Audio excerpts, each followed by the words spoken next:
Hi everyone, welcome to THD, and today we are going to talk about the recent announcement that there will be a meta update stream on Monday, and this one is unscheduled. So we're going to talk about this and try to speculate a little bit on what might come out from this announcement.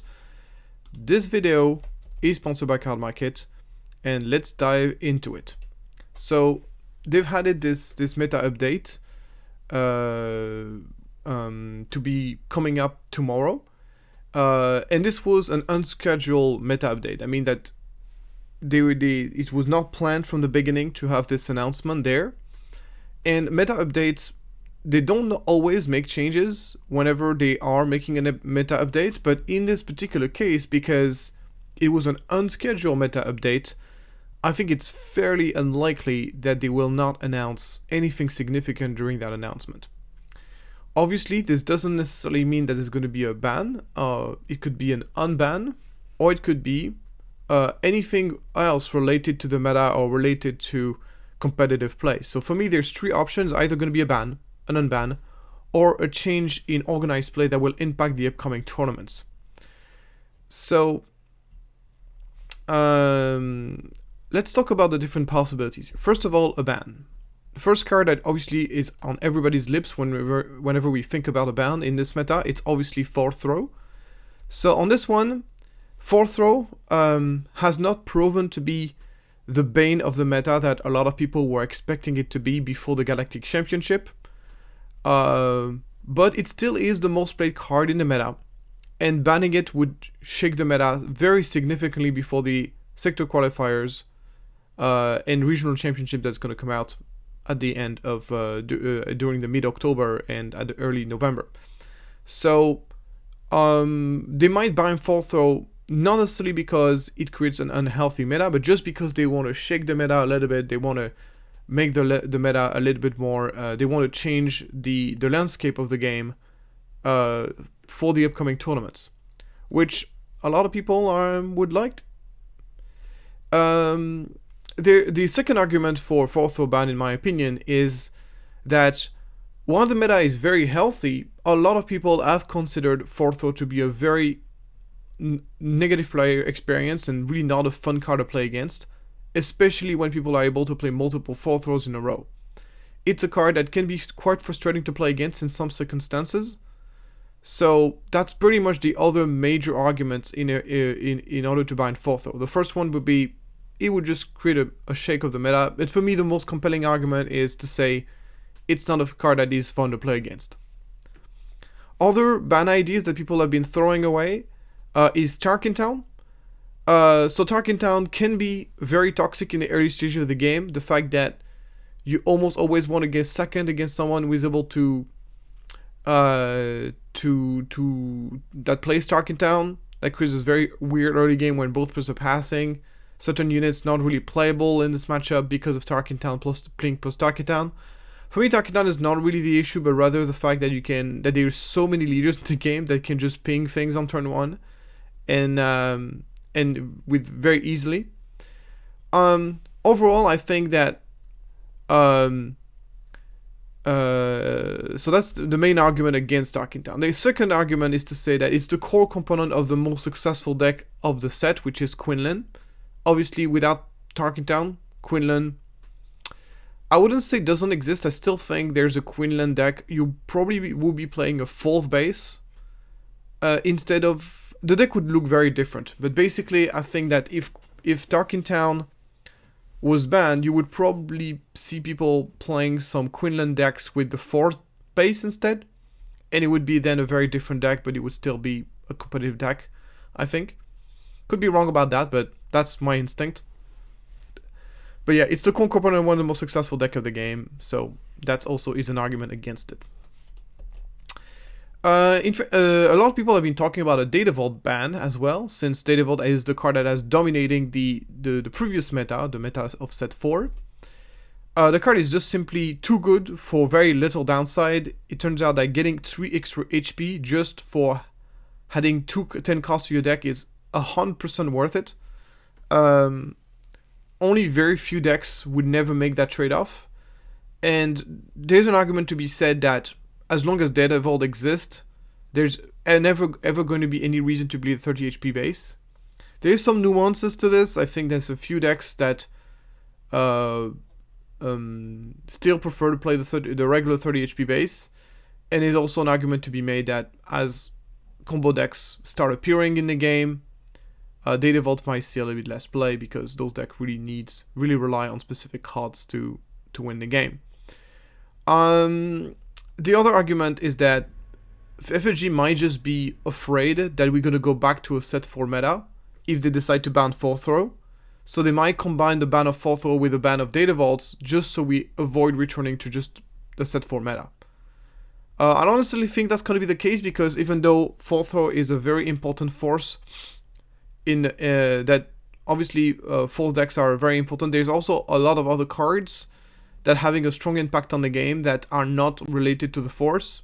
Cards like, generally speaking, the very strong 2-drops, obviously the Vader Twilight of the Apprentice, and also card like Legacy Run. So there's other things that would make things different, but maybe they would be afraid of that as well. As far as Unban is concerned, I think the only unban that we can realistically expect would be a potential unban of Triple Dark Raid. The two arguments in favor of it would be that it would enable a new array of decks that without benefiting existing decks. If you look at the current meta, there's not a single deck in the meta that would really benefit from Triple Dark Raid. Basically, the two most played yellow-black decks are Vader and Cad Bane. I don't think Cad Bane would need to make some really big changes to the deck in order to accommodate Triple Dark Raid to be turned into a more of a vehicle-focused decks. And as far as Vader is concerned, Vader was not didn't like playing like the only card in the current Vader deck that would be okay with Triple Dark Raid would be the squadron thing, the thing that is +3, that is the 3/3 that get +1/+1 for every space unit in play. That's the only card that I can think of would be good with Triple Dark Raid. So once again, I don't think the Vader decks would want to play this card unless they're making strong changes to the deck. So, however, Triple Dark Raid would benefit a new array of different decks that currently don't see any play. Like, for example, I think Vader 4 yellow would be back on the menu. And also decks like Piet yellow and maybe even Doku yellow would really benefit from this card. Another argument in favor of unbanning Triple Dark Raid is that yellow is currently the least played color in the meta, which I know is something that hasn't been the case in previous metas, but in this meta it is true. Yellow is the least played color in the meta. So maybe Triple Dark Raid will help a little bit with that. Other announcement that we can expect from this that maybe make me think that maybe it's not going to be about any bans, but about other things that might affect competitive play.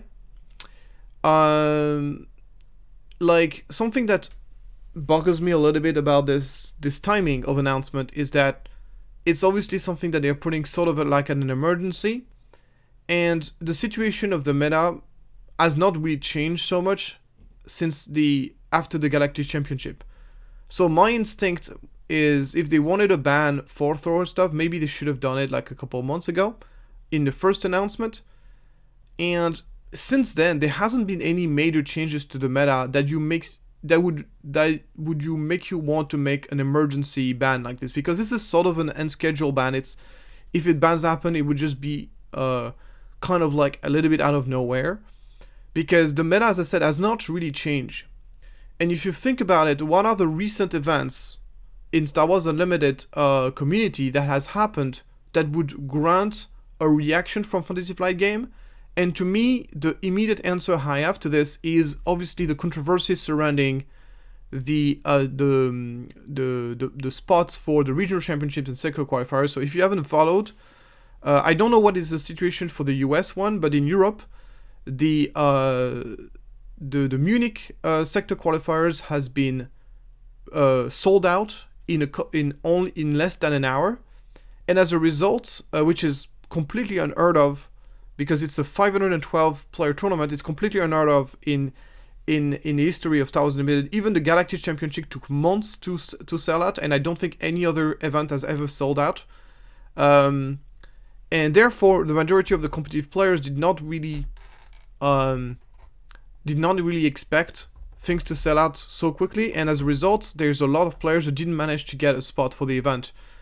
So, for example, in Team Enigma, we have Dylan, who is almost a local to Munich, and players like Yosera also did not manage to get their spot for the Munich Selector Qualifier because of the lack of spots. And I am personally, that really breaks my heart a little bit, because I think that freeing up space, sometimes even buying tickets to an event is such a big commitment, and not being able to make it out is just it's a really bad thing, because time is very precious, and whenever you are spending so much time and resources trying to go somewhere and you can't go because there's no spot anymore, to me that's really, really bad. So I think that, in my opinion, those events, I don't really understand why they are capped at 512 for sector qualifiers and 1024 for the regional championship. I don't understand why those events are capped. I think that, as much as humanly possible, everybody who wants to make it to those events should be able to. On one hand, it's a great sign for the game. It means that the game is getting really popular. It's great to see that those events are selling out. It's great to see that people are excited to take part in these events. But in the meantime, you really want to have everybody who wants to take part in this event should be able to take part in. Also, this situation of like having to rush to get yourself a ticket, like you're going to a Taylor Swift concert or something, is really uncomfortable. Like the entire process, I've went through the entire process of getting a ticket for the Bilbao Regional Championship, which I will be taking part. If you guys will be there, I'll be excited to meet you there. The process of buying the tickets were extremely annoying. I almost spent like 2-3 hours getting a ticket on the first day before it got scheduled into another day. What a huge waste of time, and also unnecessarily stressful. So I really hope that they will add new spots so people who wanted to go to this event will be able to. I think once again, my thought process that as long as the venue can accommodate more players, I don't see any reason why they shouldn't be able to. And if that means that maybe they can create special tickets that are very cheap, maybe €5 or even less, where you don't get any participation price, but at least you get to take part in the event. This could be a solution if they don't have enough product for everybody for participation. For me, the priority is to make sure that as many people as possible gets to get in there, even if it means not having any participation price. But obviously, then they wouldn't have to pay their ticket at the same price. Maybe like a free ticket or €5 ticket instead of the $50 price tag that you get currently. But at least for that, you get your playmat and your promo. So this could be what is going to be announced. I hope it will be. And another thing they could announce is also changes to tournament rules, mostly related to intentional draws. I've been extremely vocal about how negative intentional draws is for competitive play in many ways.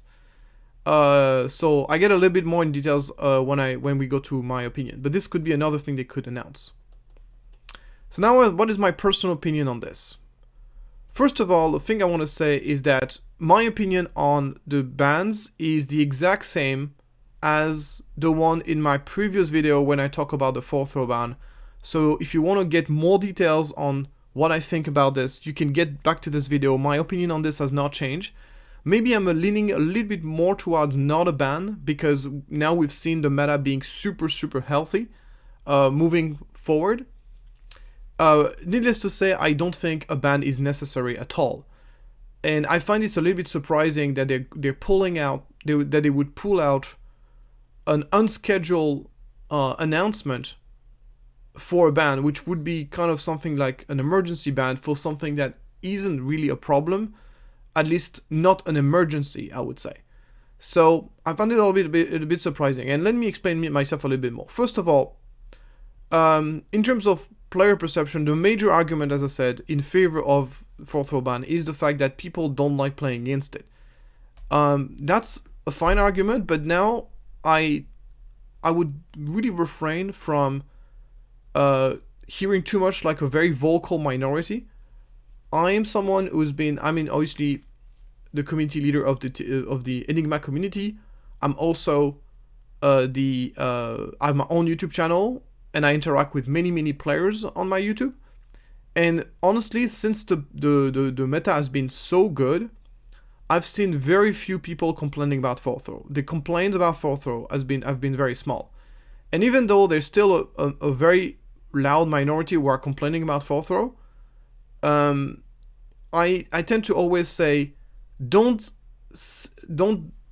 hear what people say, see what they do. For me, actions speak louder than words. And whenever you see events like the regional qualifiers, the regional championship, which is a 1,024 player tournament, selling out in a couple of hours, and you see the Munich sector qualifiers selling out in less than an hour, when you see that kind of things, what it tells you is that even though, yes, people might not be a big fan of fourth throw and they might dislike fourth throw, at the end of the day, they're really enjoying the game, they're really enjoying the state of the game, and that's why they're massively going to participate. Even if you look at the participation of the planetary qualifiers, we have very good participations planetary qualifiers, despite the amount of planetary qualifiers increasing a lot. There's still a very good participations on PQs in general. So to me, actions speak louder than words. And if you look at what the community does, you will realize that they enjoy the meta overall. Even when I post videos about the PQ report, all the messages below are speaking very well of the meta. They're really enjoying the current meta. So yeah, the big risk is that the meta is more diverse than it has ever been. Even the previous meta in set 4, which was considered a post Django ban meta to be one of the most diverse meta we've ever had in Star Wars Limited, the current meta is even more diverse than the last one. And obviously, making any sort of ban is taking the risk of breaking that balance. And there's a famous motto which I think applies really well in this, is like, don't think something that isn't broken. So just to iterate my numbers, so I think you can say there's a fair argument to be said that fourth throw is a card that sees a lot of play and is very frustrating to play against. And there's a fair argument to be done because at the end of the day, it is subjective whatever you think the thing you enjoy playing against or not. However, in terms of like for the balance of the game, this is not debatable. Fourth throw does not have a negative impact on the balance of the game whenever you look at the evidence that we have here. So this is the meta breakdown of the set 4 after ban. You can see here the most played deck of the most successful deck of set 4 meta was Kira Data Vault with 30.9%. With 13.9%, right? And if you look down, the second most is 10.5 and they've got 8.4. And the bottom here of the top 10 is, this is top 10, right? Yeah, it's 2.4. With a variety of decks, but you can see that there's no hard control decks whatsoever in this top 10. So in terms of diversity, it's actually not super diverse because there's soft control decks, but hard control is completely out of the way. If you look at the new meta, as you can see, despite lower number, you would expect, because we're still kind of a mid-season, so you can expect the meta to become even more flat as we have higher and higher numbers of events being played. This is always a tendency that we tend to observe in metagames, that whenever you are seeing more events being played, you see the percentage going down even more. It's almost like mechanical. And you can see that the most played deck of the meta is at 12.6%. That's basically almost, it's 1.5% less than Kira Data Vault. And if you jump back, you see Hantu Blue is also lower in percentage than Sabine. And if you see the third, then the third is just a little bit higher. But overall, as you can see, the meta is even more flatter. And the best deck of the meta is lower in percentage. And you see here, top 10, 3.5 compared to 2.4. There's a more of a flat distribution of, and there's also a wider variety of different decks. We'll see, for example, there's a hard control here, which is represented here, which was not represented previous. And there's a combo deck that we didn't have any combo decks in the previous meta. And also in terms of bases here, we have 4 Data Vault decks in the top 10. Here we only have 2. We have more Tarkin Towns, but it's not overwhelming. So I think this is honestly a very balanced meta, and I don't have any problem with it. It's a more it's factually speaking a more diverse meta. Better meta is obviously up to you if you think it's a better meta or not, but it is factually a more diverse meta. That is factual. So yeah. Now let's talk specifically about the different bans. What is the argument against banning them? The first, personally, Thorrk is the only ban I would be personally okay with, because as I said, there's this argument which cannot really be debated against, is like it's a card that sees a tremendous amount of play, and that a lot of people consider that is very annoying to play against. And even myself, I find myself really disliking playing against someone who has the ability to play multiple Thorrk in a row, because obviously playing against one Thorrk is relatively easy, playing against multiple Thorrk is a different. So that is, to me, is the only valid reason to be banning Thorrk, and this is the reason why I would be okay with a Thorrk ban. With that being said, a strong argument against banning Thorrk is once again saying that currently set 5 is a set that is oriented towards the Force, and banning Thorrk is taking the risk of invalidating a huge portion of set 5, because Force decks might not be able to recover from it. There's no evidence that Force deck will recover from that. Force decks will be able to be played after Thorrk gets banned. There's no evidence to suggest that. All the Force decks that we're seeing having success right now are strongly benefiting from Thorrk. There's no evidence, and there's a strong risk that those decks might not see play anymore. And we're talking about a multiple decks. We're talking about Anakin, we're talking about Han to Force Red, we're talking about Talzin. Like, basically, if you think about what are the most played leaders in set 5, you talk about Talzin, you talk about Kylo Ren. I don't think neither of those leaders will see play if Thorrk gets banned. Like, I don't think neither of those leaders will see play if Thorrk is banned.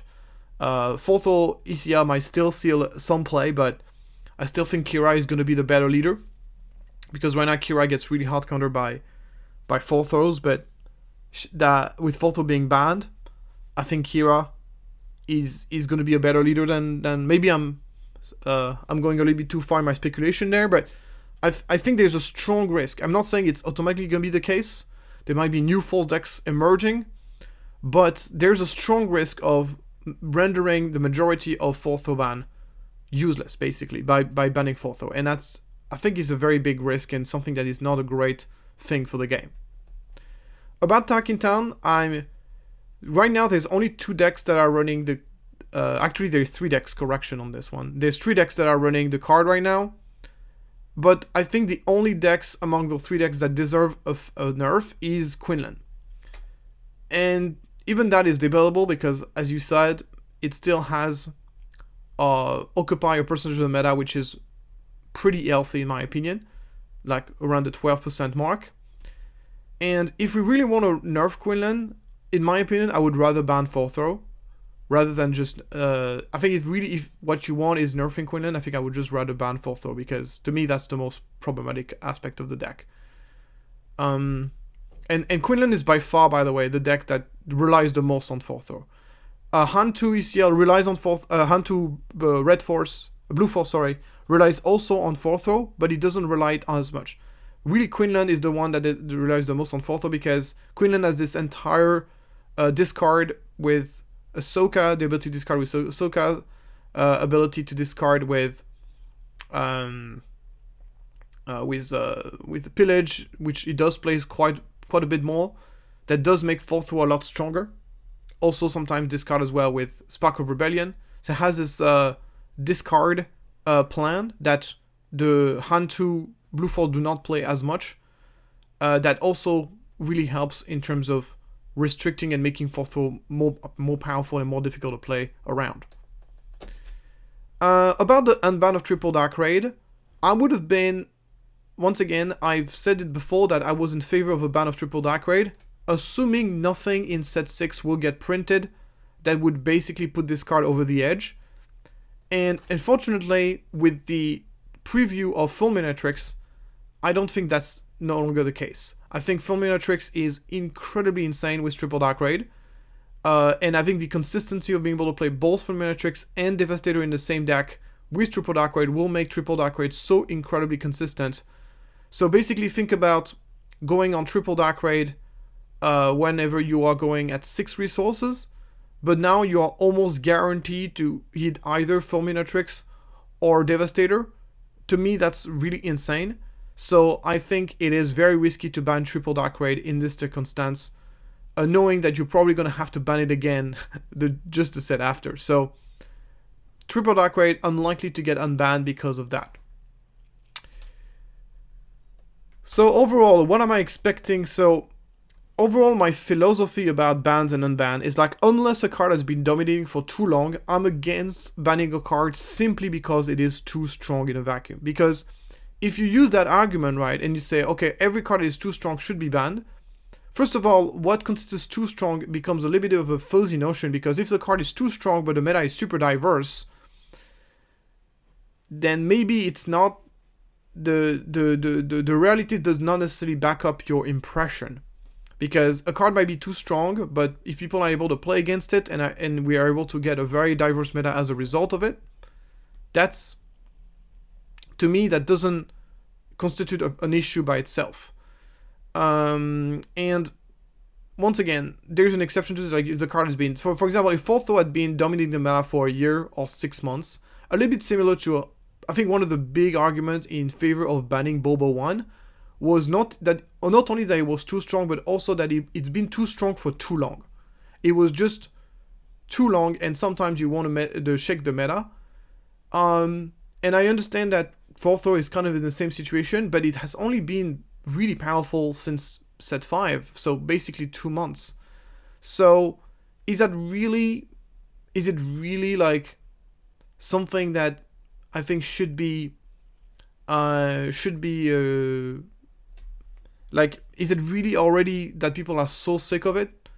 Once again, whenever I'm looking at the amount of people who take part in events, and whenever I'm looking at what people talk about when I make video tournament reports, that's not what I'm saying. I'm not saying that the majority of people are not sick of this meta. And once again, banning this card is taking the risk of ending up with a meta that is worse. And something that I want to touch on is like systematically ban. So there's people, if they were in command of Fantasy Flight game, they would basically ban all the good cards systematically, regardless of the state of the meta. And to me, that's not a good way to ban to balance the game. In my opinion, systematically banning the cards regardless of the state of the meta, just arbitrarily, like systematically, okay, this is the best card, let's ban it. I don't think it's a good way to balance a game, as it doesn't necessarily will result into a healthier meta. And the problem of this approach, right, is that it creates this very unstable environment where whenever you buy into the best deck, you know that there's actually a non-negligible chance that your deck might be nerfed. And think about someone who's just got into competitive play and has purchased a Quinlan deck, or someone who's purchased a Hantu Blue Force deck. Well, they've spent a lot of effort and money playing, mastering the deck, and buying all the necessary pieces for the deck. Think about how they feel if Fortho gets banned, even though the meta is super healthy. So I understand that the individual interest of some people who bought into a deck is not more important than the overall health of the game, but those people matter too. And I think that in a card game, whenever you're banning something and you're putting a card out of the game, this has significant consequences on people who are playing this game. And I think doing this is like too aggressively is not without consequences. And those people could really leave the game on that. and it creates this very unstable environment where nothing is safe. Nothing is safe, which is, I think, is not a good thing to do. And you could argue, well, Thorrk is literally a 20 cents card, and I agree with this. Yes, it's a very cheap card, but how about the deck that goes with it? Like, if Thorrk gets banned and Hand 2 Blue Force is no longer playable, there's a significant amount of cards in this deck that are quite expensive to acquire that would basically not be playable anymore. For example, a card like Grogu. Like, there's no guarantee that Grogu, for example, the legendary Grogu, will see play in the new meta without the Force. I could make the same argument about Krayt Dragon. Krayt Dragon, yes, is always going to be a staple in a lot of decks, but without Hand 2 being out of the way, maybe Krayt Dragon is not going to see nearly as much play. His price is going to drop. And maybe this is not the best example, but you go in Quinlan, like there's a lot of cards in Quinlan, legendary cards. So I think that I don't think this is great to systematically ban the best cards, because number one, it doesn't always produce a better meta, and second of all, it creates this constant instability and people don't want to see the deck that they practice with, that they've played with, getting banned, especially in an environment where the game is very balanced. Personally, I prefer the more surgical methods of ban, where we are surgically banning a specific card, a specific problem, to heal a non-diverse meta. And to me, this produces much more predictable results, and it also makes it so you know that only something is... It makes you feel a lot safer, because you know that there's only a risk of something getting banned if the meta is unhealthy. So it creates a sense of security where, okay, well, I know that only thing will change if the meta is unhealthy, which I think makes more sense. But once again, if people can't stand playing versus Force Throw, then maybe it needs to go regardless. If, once again, the super big majority of people find that Force Throw is just simply not fun to play against and we want to see it go, then it doesn't really matter how diverse the meta is. And on this, I'm only talking about myself, and I cannot speak for everybody. And if everybody thinks that Force Throw is... If the developers got a lot of feedback saying that Force Throw was really a non-negative player experience, then maybe it needs to go. Something also that I've personally been observing as well is that it seems that the US community, the American community, is a lot more negative towards Force Throw than the European ones. If you look at most of the content creators that are talking about Force Throws, they really don't like Force Throws. While if you look at the European top players, which I'm in contact with, most of them have no problem with Force Throws. So it's a kind of like, I feel like there's kind of a divide here. This is once again a generalization, and I'm sure there's tons of American players who are okay with Force Throw, and there's also a lot of European players who are strongly against it. So it's just like kind of a generalization as well. But maybe if the devs listen more to the Americans than the Europeans, maybe this might influence their decision as well. Regardless of the outcome, once again, I will personally as I said before, I personally wouldn't mind to see Force Throw go. I think it would create a new shake of the meta. But I'm questioning the approach. I'm questioning the approach of just systematically banning the best cards. I don't think that's necessarily good for the game in the long run. And anyway, personally, what I'm hoping for this announcement. So before we get into this, I just want to let you know that you can pick up Kylotai Silencers on card market for H2O, a very powerful card. I mean, it's not the most flashiest card in the game, but it's currently the best to drop in red-black. So where was I going? Okay. I also wanted to touch on the Daredevil ban as well. Personally, as strong as this card is, it's actually only played by two decks at the moment, which is Aiden Daredevil and Boba for Daredevil. And in my opinion, Data Vault has had a really positive impact on gameplay. It creates those slower mid-range decks, which I think are great for the game. And it also makes it so forcing players to play more cards in the deck does give more space for cards that are maybe not super meta to see play while they otherwise wouldn't. And I also think that higher deck size actually makes game more diverse, because you're gonna have different set of cards every game, more likely whenever you are, instead of like reducing the amount of cards in deck, which provoke the opposite effect, where every games feel more similar to one another because you're more likely to draw the same card over and over again. So for me, it's a card that I think has a good impact on the game, and it's not even that strong, at least at the moment.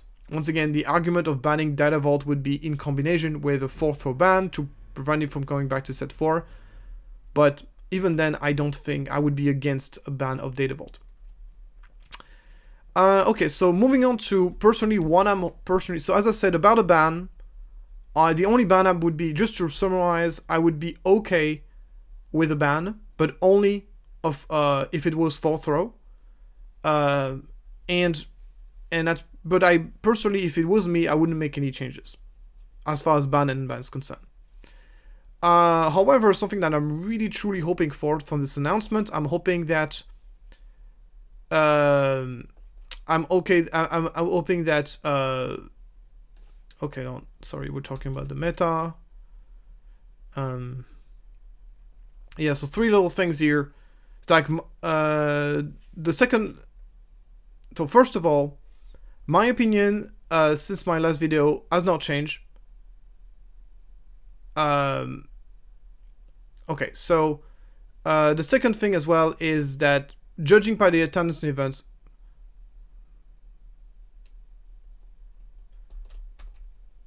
so my up is that they're going to be announcing more spots for regional qualifiers and sector qualifiers. I think this is, to me, is my biggest hopes for this announcement, because for me, the ultimate priority of this event is to make sure that as many people as possible can take part.